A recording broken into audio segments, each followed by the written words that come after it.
Imagine you woke up and you looked out into the morning. You saw it shrouded in darkness, the mighty with all their power, the merchants with all their control, and you felt fear every morning of your life. But imagine you woke up one day, one fine sunlit morning, completely free of fear. You looked behind the curtain of the world system and saw how they created money backed by fear, and how the so-called mighty ones were actually bound by fear, which used them to enslave our world. On that morning, in the light, you saw clearly the illusion. You took your stand in commerce, and its merchant officers backed down. You went into courts of law, and judges ran. And when you wielded the sword of truth, the most senior civil servant in your country abandoned his post. You awoke in the light. You found the keys, and something changed. Where you were once imprisoned, now there was an open door. So you began to travel the land, telling others.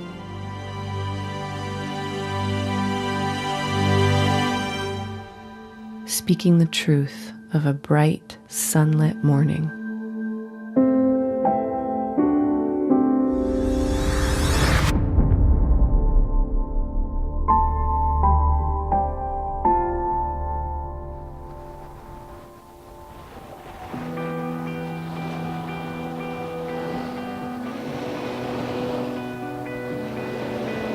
I'm Josh Del Sol. Like many of you, I want to be part of a greater solution for our planet. And since 2013, when we released the documentary Take Back Your Power, the number one thing many people continue to say to me is, okay, so we get how the government and utilities insist on deploying this invasive and dangerous technology on our homes without our consent. But what can we effectively do about these so-called smart meters? What we've come to realize is there's simply so much at stake.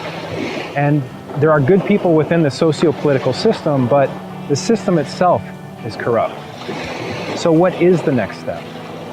On my journey toward a solution, I have become friends with a man who, over the past 15 years, has come up with a roadmap based on his own astonishing experiences and results. He discovered the power of liability and how we can now use it to create real change. The story you're about to see is a true story. It's a story about all of us. It's a story where we can truly be in power. I want to introduce you to Cal Washington. So Cal, you're active in this movement to help stop the corruption and hold these companies that are deploying these radiation surveillance meters accountable and liable. Why are you doing this? What values do you have, and why do you feel inspired to do this? Well, it's at the point now where if the planet keeps going, or what we're doing on the planet keeps going, we are going to self-destruct here. We can't keep going the way we're going, and something has to change. And there's those that are in control or think they're in control, who have an agenda, and it's destroying the planet, and it's going to destroy human life and a lot of other life forms on this planet. So we have to turn around and go the other direction. And so I have to take whatever I have, my experiences and my understanding, and do something with it. And this is the opportunity that came, and I'm willing to do whatever it takes. Everyone has this sense of there's something not right, and it's something fundamental. There's like a fundamental fraud that what I thought was true, I'm finding out is not true. And that can be traumatic for people. But we're all kind of collectively as human beings having that experience. And you can see it in the uprisings in other countries, and they're trying to keep it out of the news, etc. But there's a definite feeling of dissatisfaction here, like there's something wrong. Once you understand why it's happening, then you need to understand what to do, and that's what this is all about. So it turns out there is a way we can actually hold individuals within corporations and governments accountable for what they are doing. And this has the potential to change everything. The next 40 minutes is an overview of how this works. Moving forward, we'll go deeper in future episodes.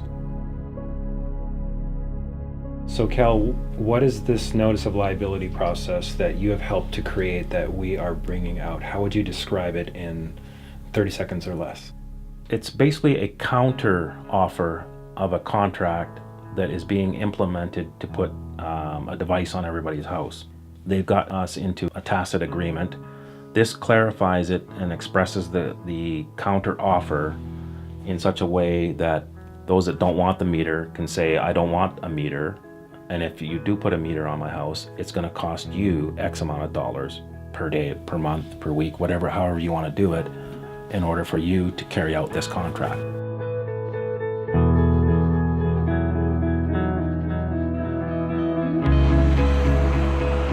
We followed Cal as he was invited to present his experience and this liability action to several groups throughout North America.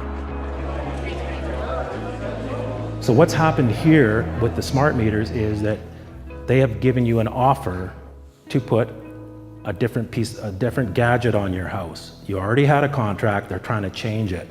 They do it by tacit agreement. If you don't say no, you've said yes. So everything has to be done that way. It's all contract. And once you can learn this kind of thing, you can start to operate at that level. So it's a level playing field. So now things they try to do to you, you can see it for what it is and counteract it because it's all contract. And contracts have to be negotiated. So there's always a meeting of the minds. That's what we've done with this document. We've taken commerce, which is the Babylonian system of money, and we're using it, their type of contracts, tacit agreement, all the tricks that they do, we are using it against them. And they'll tell you, you can't do that, and that's bunk and all that kind of stuff. But I'm telling you, I've seen enough high-level officials run from this who know a lot more than I do, and they're scared of this. So it does work. It's all about liability. So basically, this process of the notice of liability is applicable for anyone to use, whether they have an analog meter, a so-called smart meter, or anything in between. Even if they have previously given their consent for one of these radiating surveillance meters, they can do this process at any time. Yes, because as you come into knowledge, even though you agreed to it, you agreed it without full disclosure, so that contract is null and void, and this is now the new contract. So in what countries is this system of commerce the system, the way that things run? I would say every country. It's worldwide. It's a worldwide system. Commerce can be used for any issue on the planet, any country or anybody that's doing commerce, which is pretty much the whole planet. This is the system that's kind of hidden, and now you can actually use it. What this talk is about and the action we're doing is basically we're saying that all these illusions, these Wizard of Oz type things, we're saying you as a human being are now liable. You can't hide behind your position in a corporation or in a government.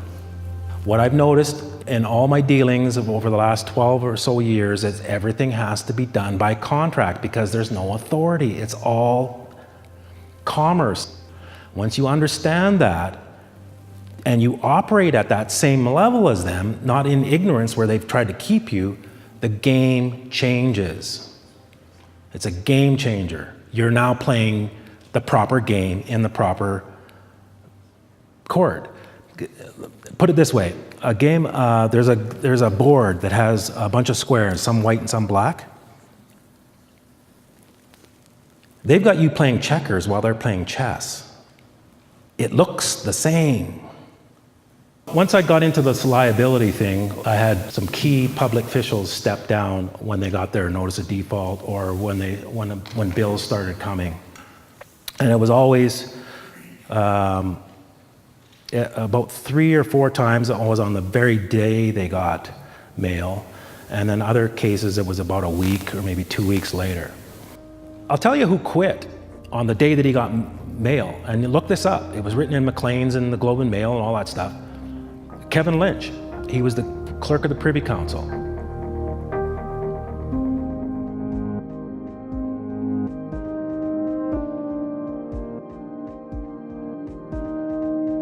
That man knows more about banking and instruments like I showed you in the Bills of Exchange Act, all that stuff than I do. He ran. There was no court. There was no lawyer. He just went, this guy knows this, I'm liable, I'm out of here. And you can read it. He had a press conference in the morning and didn't announce any kind of retirement or anything like that. And by noon, no notice. Carol Taylor was another one. She was the finance minister in here. Same thing. Day she got her default, left politics. And that's after I got a whole bunch of letters from the Attorney General saying you can't do this and this is all bunk and there's no basis of law for what you're doing. But at the end of the day, she left. At this point, you might be wondering, what do people stepping down from positions of power have to do with getting a smart meter off my house? And how can we simply stop this and other globalist agendas? At the top of the pyramid, where the problem lies, they can't do everything. So they have coerced, mostly with money, in order to get the agenda to actually happen on the ground. Mm-hmm. So if you start removing all those people that are just under them, it stops. Who's gonna actually do it if they're gonna be liable? Without people actually implementing their schemes, there are no schemes. Somebody has to actually fulfill this. They're motivated by money. So if there's a document that is enforceable that is going to take more money away than they are getting, it's just, do the math. Why would I continue with this when it's going to cost me? I may be getting paid 10 million, but I'm going to have to pay 300 million over here. Well, I'm out of here. So if the liability is more than what they're going to get out of it, then it just doesn't make sense to carry on. Yeah. The whole idea is to wake the people up that are participating, saying, no, you're going to be liable if you continue this course of action, whether you understand it or not. You're going to be liable because nobody is immune to it.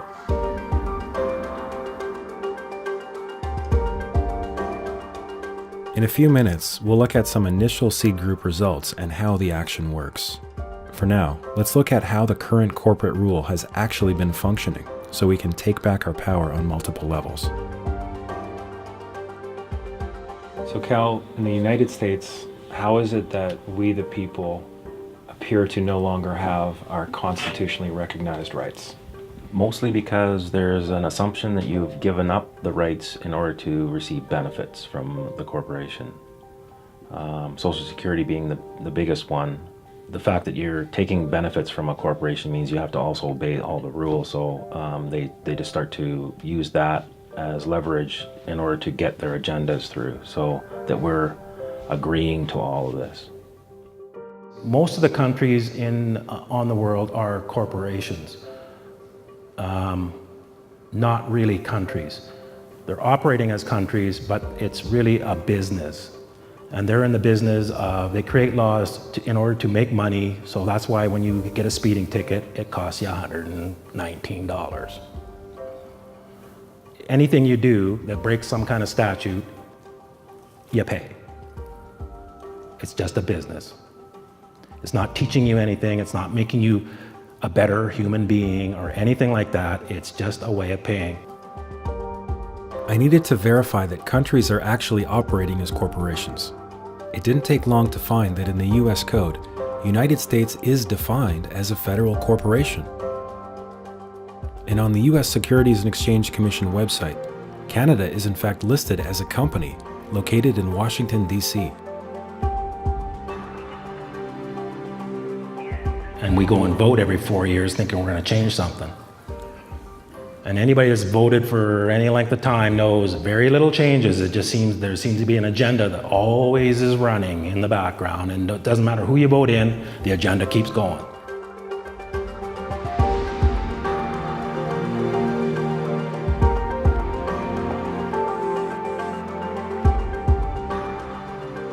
So I want to give you a diagram.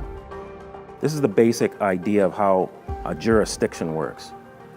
This is you, and you work at Walmart, and you work in the automotive department. And there's a manager there, and he said, I'm going to pay you X amount of dollars per hour, and you have to show up here and put hours in as I say. And you go, okay, I agree to that. Now, what if the automotive guy tells you, I want you to show up on Sunday night at 2 o'clock in the morning when the store is not open? You could go to the manager of the Walmart store and say, this guy's trying to make me come in when we're not open. That's against your policy. The automotive manager cannot make you do something that's outside the jurisdiction of the Walmart store. Now, the Walmart store is in Detroit. This is a corporation. So now Walmart, because it's in Detroit, has to obey the rules of Detroit. Now, outside of Detroit is Michigan. It's a corporation, and Detroit is subject to the laws of Michigan. Now, Michigan is inside what is called the USA. It's another corporation, and Michigan is part of that corporation. Now, outside of this is the real USA, the original republic. Unfortunately, they sound the same. So people think that they're here when they've agreed to be in here, just like you agreed to go here. And there's people that are wondering why the Constitution doesn't work in courts. Because the courts are here. So when you bring the Constitution in, they're going, that has nothing to do with us. You think you're here, but you're actually here, and that's the biggest problem. What you have to understand is this is subject to this. You just got to approach it in the right way. They don't tell you this, though. You're assuming you're here, and they will let you think that, but you're actually here. And you're there by agreement, just like Walmart. Now, there's another set of laws called the law merchant. This law merchant is a set of laws to govern what we call commercial law or admiralty law.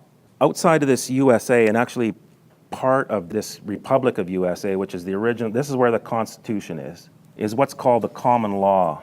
So the United States was founded on the common law, as was Canada, and they are still both functioning, but you got to know how to invoke them. So once I understood this and I learned a little bit about a law merchant, and then I knew that Canada was a corporation, and I knew that the courts were just another corporation inside that, I started treating them like that. This is just business. And you guys are subject to these outside things. So as long as I'm out here, I'm above you.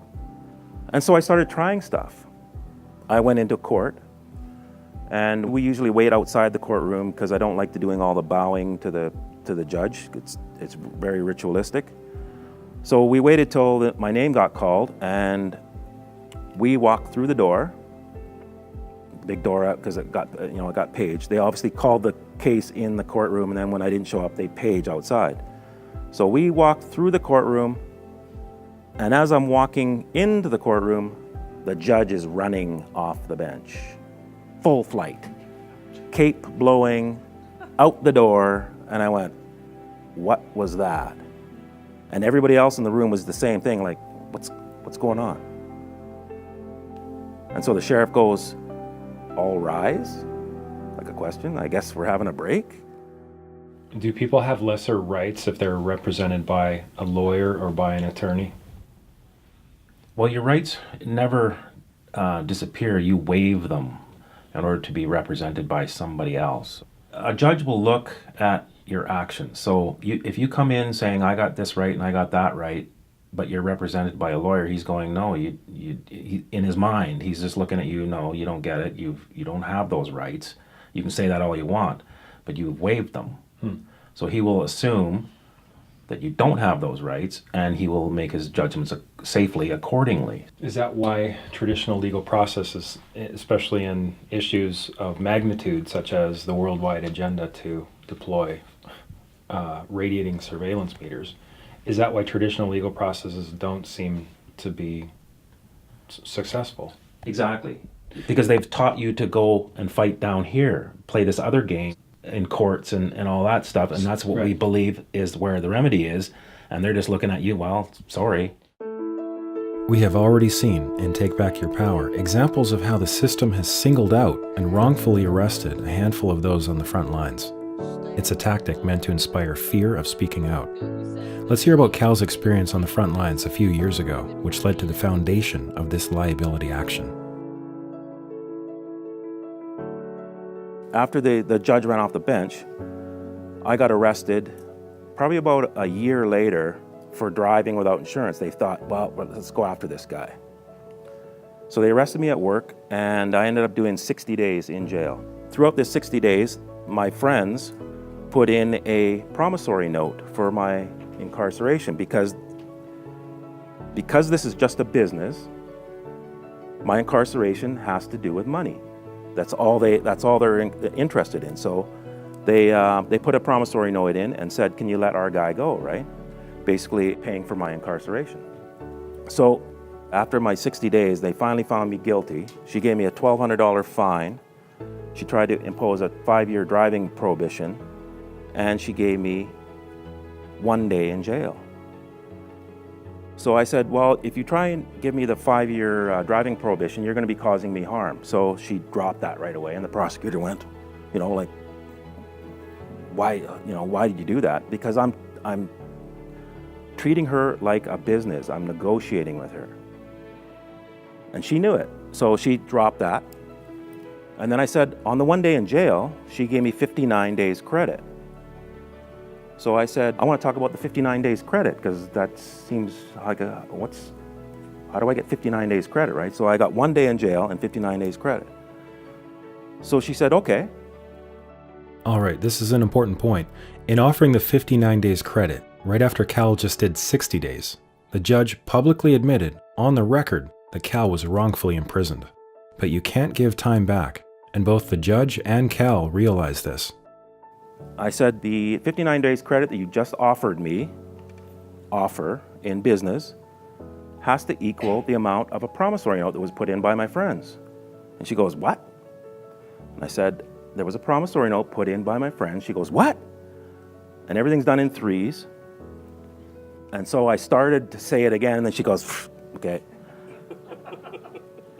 She says, where was it put? I said, I believe it was put at 222 Main Street, where I was in the court. And she goes, okay.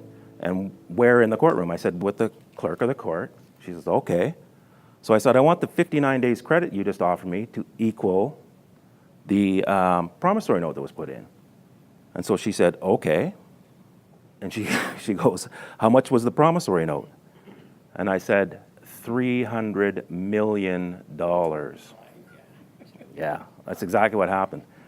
There was a lot of lawyers in the back behind me, and they all were shocked, and she just about swallowed her tongue and put the gavel down and left the room.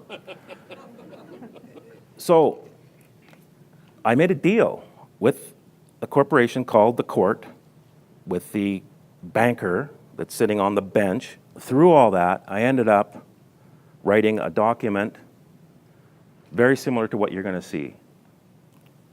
And what ended up happening was a bunch of people in high-level politics left their job without notice. What I'm showing you is a very similar document to this that has ramifications that make people in very high places very uncomfortable. I also want to show you that this jurisdictional idea actually keeps going.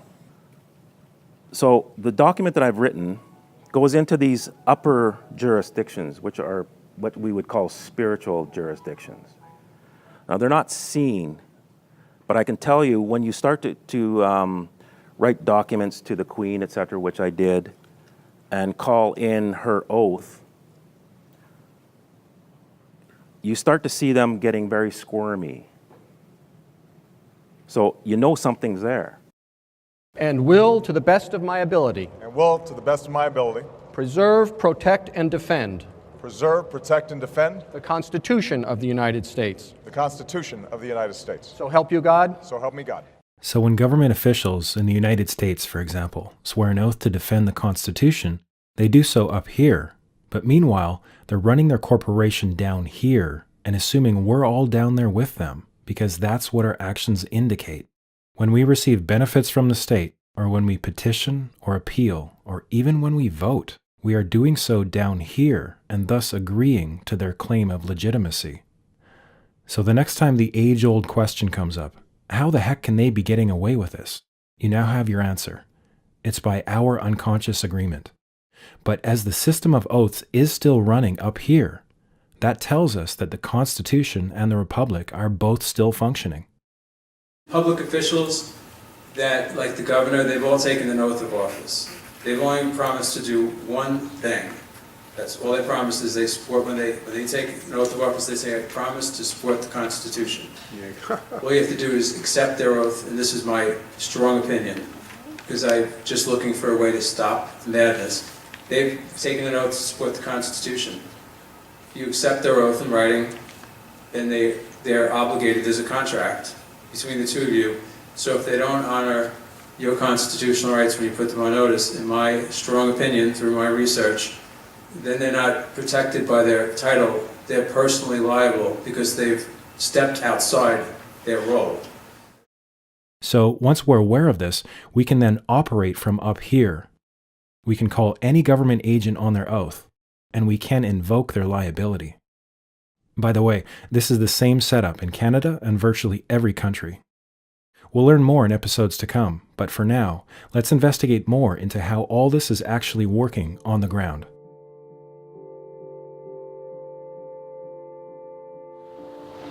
Considering that there's all these amazing results happening from Cal's experiences with the system, could it be that there's more going on than just coincidences?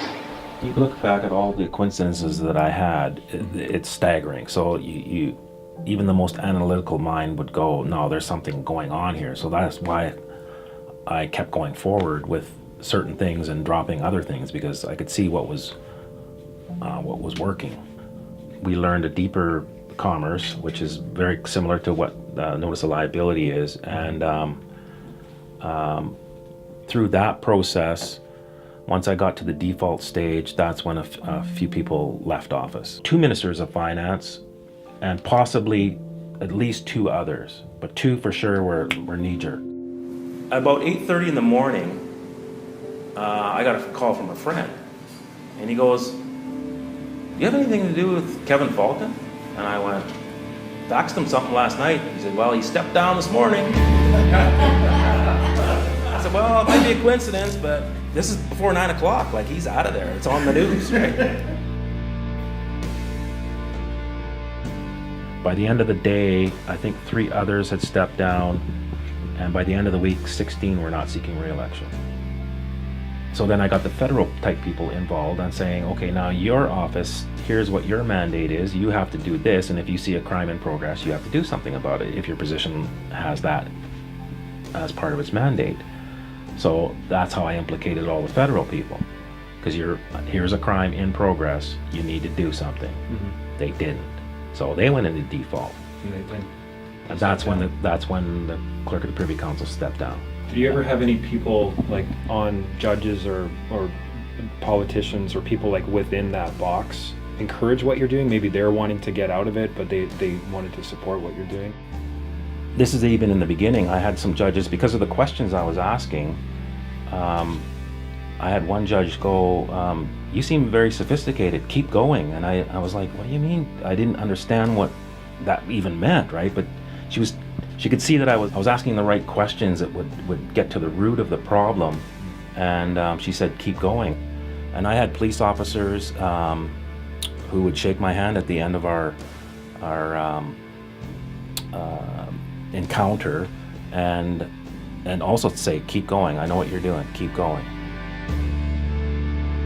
So the smart meter agenda is a worldwide thing. It's operating above countries. It's happening worldwide. It's not just happening in Kelowna. It's not just happening in BC. It's not just happening in Canada. It's going all over the globe at one time. So that means it's coming from some place that's outside of the idea of a country. So you got to understand that. This is coming from a very high level.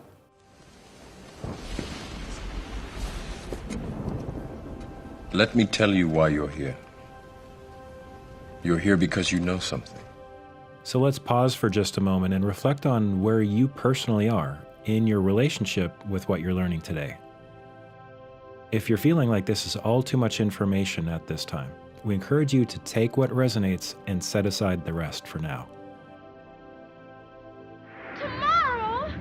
Oh, but I want to go home now.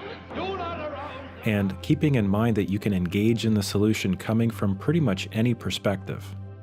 Let's continue. Who are you? Oh, I am the great and powerful Wizard of Oz. You are? I don't believe you. 6 years ago, smart meters were pretty rare. Today, 60 million consumers have access to detailed information about how much energy we use, how we use it, when we use it. So we can use that information to change our habits. The most exciting thing for me is that we have an entire organization that's gotten behind data as an asset for the first time in our company's history. And we get a lot of data. We do 221 million meter reads a day, which creates about a terabyte of data every day. We can mine that data. CenterPoint Energy actually works with a variety of government entities in terms of ensuring that we are well positioned. Use energy more efficiently.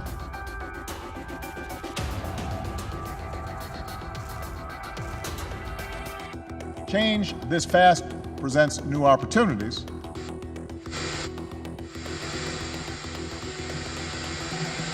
In early 2015, a high-level utility commissioner admitted that the residential surveillance data gathered by smart meters will be worth a lot more than the electricity itself, which is a $2.2 trillion market.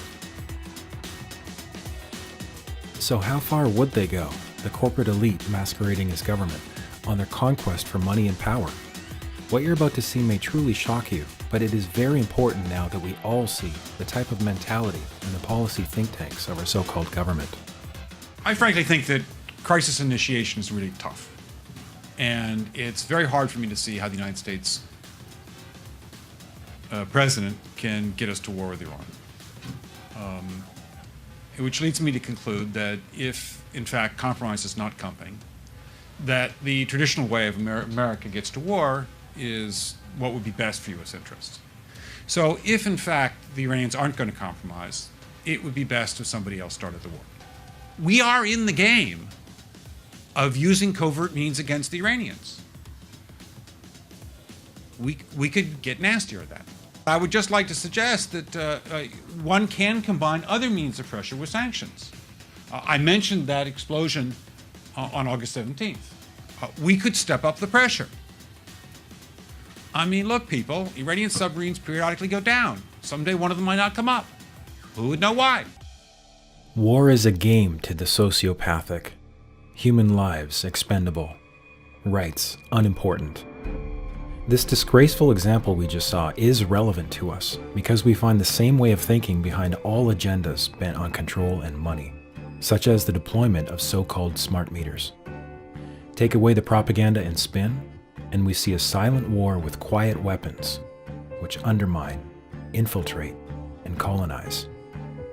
These actions, just like crisis initiation, are deplorable, anything but constitutional, and deserve justice. I call it treason. And somebody's got to start saying this stuff, right? So you can't spy on people in their homes. It's in the Constitution. Here's the definition of treason. Adhering to their enemies, giving them aid. So if, whether they're a mayor or it doesn't matter what it is, they're helping this thing in, that's treason. But if you go in here and talk about it, they're going to ignore you. You stand out here and you talk about it, that's a whole other thing. This smart meter thing is a huge problem. There are people leaving office as we speak because the game is over. The lights are going on, the bugs are in for the corner. And what I'm showing you here is they have a huge problem here, and if you guys can catch on to this, we can make big changes. So why are some people that are made liable stepping down and others not, or not yet?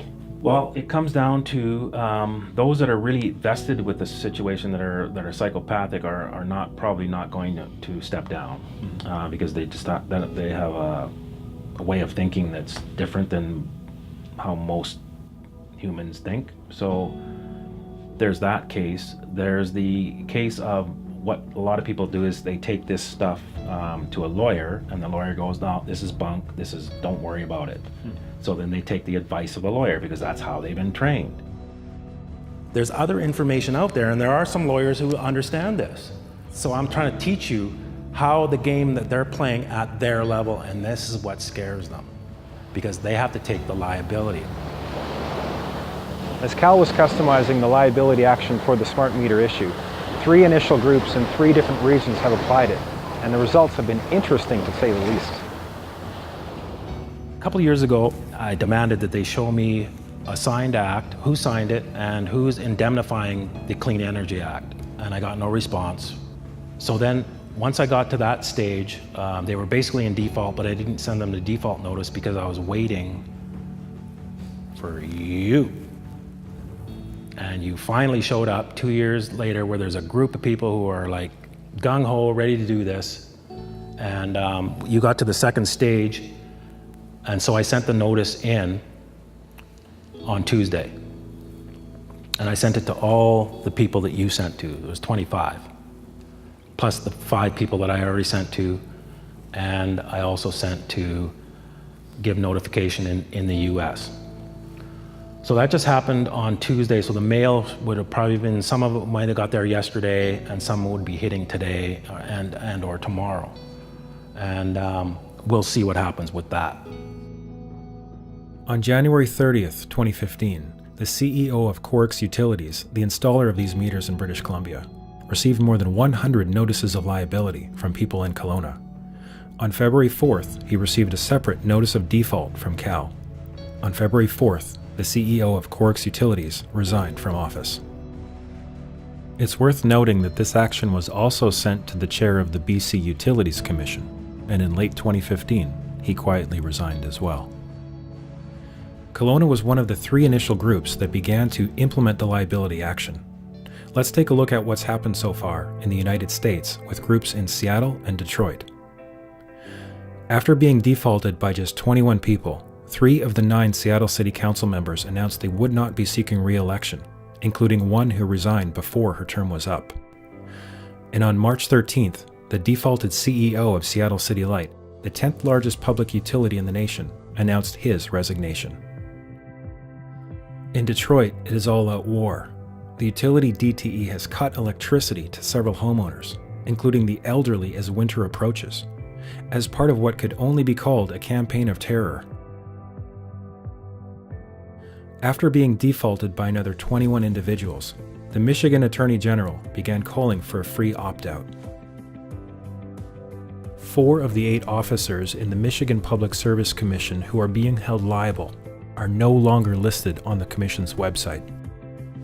And a city attorney in Warren, Michigan has also resigned, but not before sending a letter to one of the claimants stating that the utility has a budget of $20 million set aside for paying off state legislators. Especially at the outset, we can expect some resistance. In the Detroit seed group, 13 out of 14 who started with an analog meter have successfully kept it. The 14th was heavily propagandized and, like several others in the Kelowna seed group, eventually accepted a supposedly disabled smart meter. And in New York, a lawyer named Andrew Pedersen wrote a commercial liability process very similar to our liability action. To the governor, to the head of PSE&G, to the head of National Grid, to the head of New York Power Authority, and to the head of the New York State Public Service Commission. And I sent it out and I put them on personally, accept their oath of office, and I tell them that they're violating my rights, and if they don't stop violating my rights, I'm holding them liable for $300 million each. She got a phone call the next day after the letters went out, my letter, and it was then certified. And he said, "We're so sorry that I don't know why they were threatening you, but you don't have to have a smart meter. I'm sorry, we'll never turn your water off." So it does work. And in January 2017, a group of several dozen on Maui sent a modified version of Andrew's liability document and notice of non-consent to the president of their power company, which had been planning on blanket installations. The next thing that happened was the proposal was rejected by the PUC, and the utility company came up with a new proposal. And the new proposal contained nothing about rolling out smart meters, and it contained nothing about an opt-out. In fact, the utility pretty much completely reversed themselves and went from the blanket in the islands and you have to pay to opt out to now, if you want a smart meter, you have to opt in. You have to give explicit consent for the utility to install one. Correct. I mean, I wish that we could trust the utility, but we don't trust them. We're not just kicking back and going, hey, we won and we can, go on vacation to Hawaii. I spoke with an anonymous insider working at a utility where the executives are being held liable. Well, I'm an employee with a major utility, and what the utility here has done is they have put together what seems to be like an actual war room filled with newspaper clippings, photos of the actual activist leaders themselves, photos of what people do to block the radiation. Some seem very successful. Copies of flyers for events, copies and photos of the locks with the notices beside them, with liability actually stated on the notices. And they're taking very seriously this action by people who are fighting back. They seem to be nervous about it. They don't seem to be as confident as they portray to be around here. So here's the plan. Phase 1 was about seed groups with a limited number of participants. And while there is no way to say for certain what factors are involved in each resignation, liabilities are indeed resigning. With the launch of the InPower movement, we are now in Phase 2, and with your participation, along with thousands of others, our goal is to stop this agenda completely. While the same liability action can and will be used in Phase 3 for other major issues where harm is being done, the target at hand is to get these so-called smart meter devices off all of our homes and return to safe and sane technology. Let's learn more about the principles behind the liability action. We're going to talk a little about contracts and the smart meters. And here's what has to happen in a contract. So if you've sold a house or a car or bought a car, this is the procedure you go through. This is a simple contract. Obviously contracts can get very complex, but this is what has to be in there, those 4 things.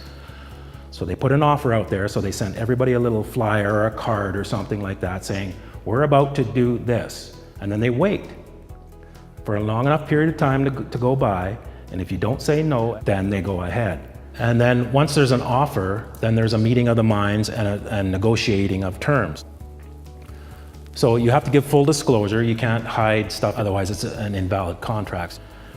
Now you had a contract with your utilities, and they're trying to change it without full disclosure because they're not telling you how bad the meters are. They're lying about it. It starts with an offer, there's a meeting of the minds, negotiating period, then there's an acceptance, and it has to be unconditional. The minute there's conditions on it, then the conditions have to be removed, right? It has to be unconditional. So when you When you bought your house, you said, I will buy it, but I have the condition on making sure I have the finances, or I'm on the condition that my house sells. And then the seller can agree to that or not agree to it. That's how it works. Once that's all cleared and there's an unconditional acceptance and everybody's happy, then there's the actual exchange. So that's how a contract works. So a conditional acceptance is a counteroffer, but it has conditions on it, and the conditions have to be met, otherwise the contract doesn't move forward. Consent is what they're trying to get from you for these meters, and they get it through tacit agreement.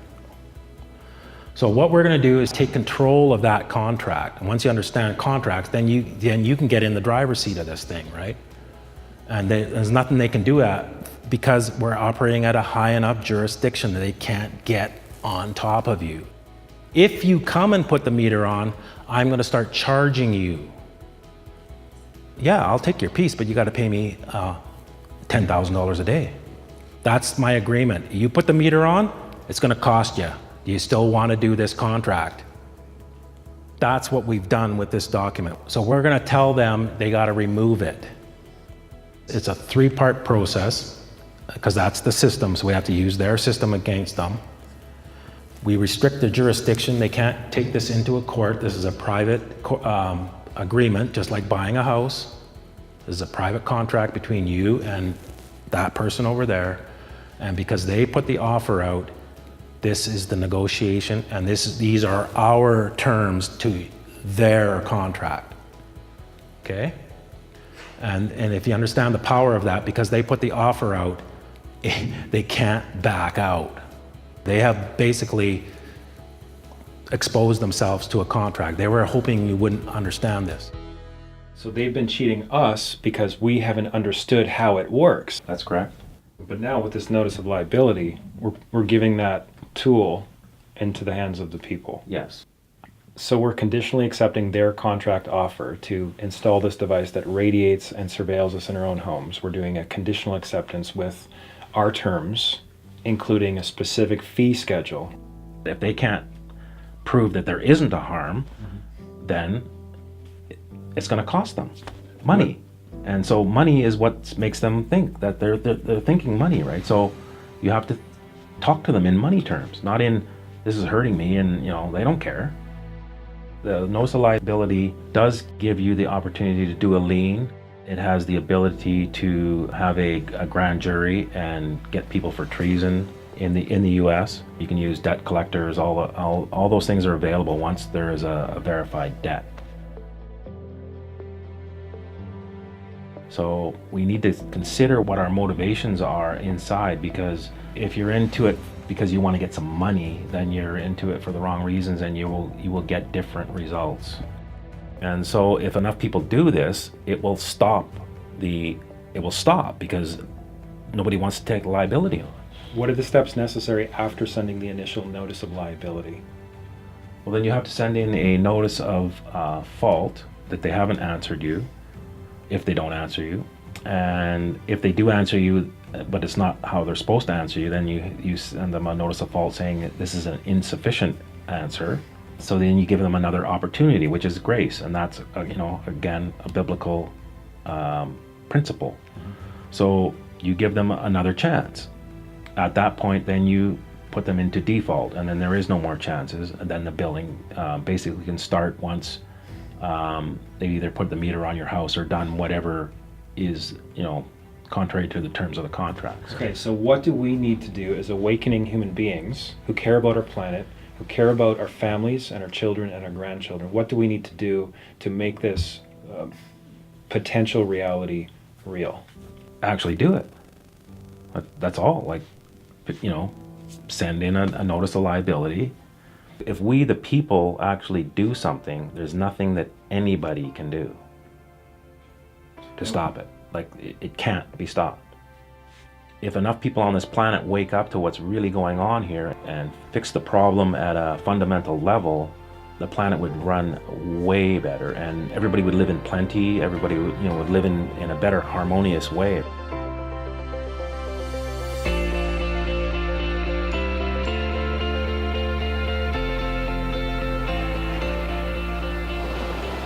We are at the beginning of that new sunlit morning, where we can see the world in a different way, where we have real hope and the ability to turn the tables. The first step to do after watching this video is to go to the website InPowerMovement.com and sign up for the Notice of Liability action. We will be with you and thousands of others, step by step, giving you everything you need to know that will affect change in your home, your community, and the world. After you sign up for free, we will send you an invitation to watch episode 2, guiding you through the process. We can finally affect change together. Go do that now, and we'll see you in the next episode.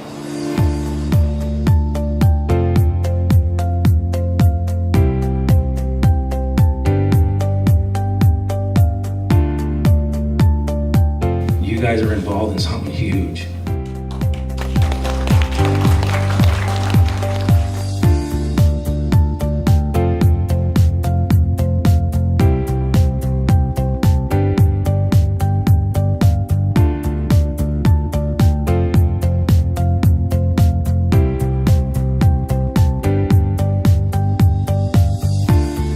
To say when I first passed out these letters that some people responded by saying, wow, that's a really intense approach. And, gosh, do you really think we need to do that? And I said, yes, I really think we need to do that. And so people did it. And finally, we are getting results.